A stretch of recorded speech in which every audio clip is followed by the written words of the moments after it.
All right, let's dive right in. Today, we're talking about a law that is quite literally a safety shield for your health here in India. It's the Drugs and Cosmetics Act of 1940. Think of it as the ultimate rule book that governs every single pill, cream, and syrup you'll find. It's a big deal, so let's get into it. It's a question we don't often stop to ask ourselves, but think about it. When you buy medicine or even just a new face wash, you just trust it. You trust it's going to work and, more importantly, that it's not going to harm you. Well, that trust isn't just a lucky guess. It's built on this exact piece of legislation we're talking about today. So here's our game plan. First, we'll look at why this law was even created. Then we'll get into the specific language of the law, the key definitions you need to know. After that, we'll decode its structure, which is organized into something called schedules. We'll also see how it guards our borders against dodgy imports, and finally, what happens when someone breaks these rules. Okay, so let's start at the very beginning. Why did this guardian, this act, even need to exist? Well, it was born from a really critical need to make sure that the products we all rely on for our health are actually helping us, not hurting us. And here's the bottom line. The whole point of the act is to regulate, मतलब हर चीज को नियमों के दायरे में लाना. To regulate the entire journey of a medical or cosmetic product, right from when it's made to when it's imported, sold, and finally gets to you. This law is watching every step. And this is where you see just how much ground the law covers. It's not just about finding fake products. It's about preventing them from ever being made.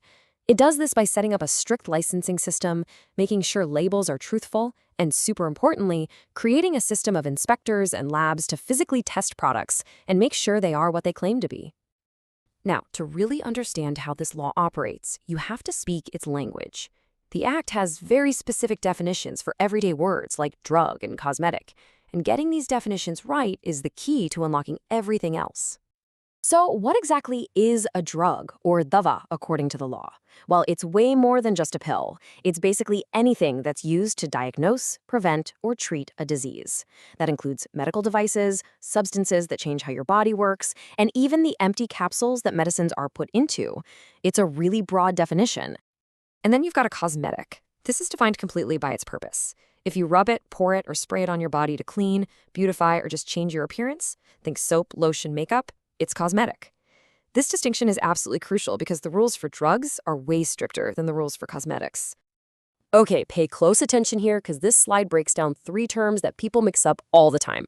First, misbranded. Matlab label par galat jankari dena. That's a problem with presentation. The label is lying. Second, adulterated. Matlab dawa mein milawat hona. This is a problem with purity. It might be dirty, contain something harmful, or be made in an unhygienic place. But the worst one is spurious. Matlab, ye puri tarah se nakli hai. This is a problem with its identity. It's a complete and total fake. So a spurious drug is pretty much a counterfeit. It's designed to look exactly like a real medicine, but it's not. It might be sold under a made-up company name or pretending to be a famous brand. This isn't some small labeling mistake. This is fraud, plain and simple. And that's why the punishments for it are so incredibly harsh. All right, so this act has a ton of rules. How on earth are they all organized? Well, they're structured into something called schedules. The best way to think about these is like chapters in a book or an index. It's how you find the specific rule for a specific situation without getting lost. The whole system is broken down alphabetically, all the way from Schedule A to Schedule Y. Now, you don't need to memorize all of them, but just know that each letter points to a different set of rules for everything from how to fill out a license application to the standards for clinical trials. And this table here shows you exactly how it works. For instance, if you want to know the rules for how a factory should operate, the standards for cleanliness and quality, called good manufacturing practices, you'd look at Schedule M. Worried about which drugs need a prescription? That's in Schedules H and H1.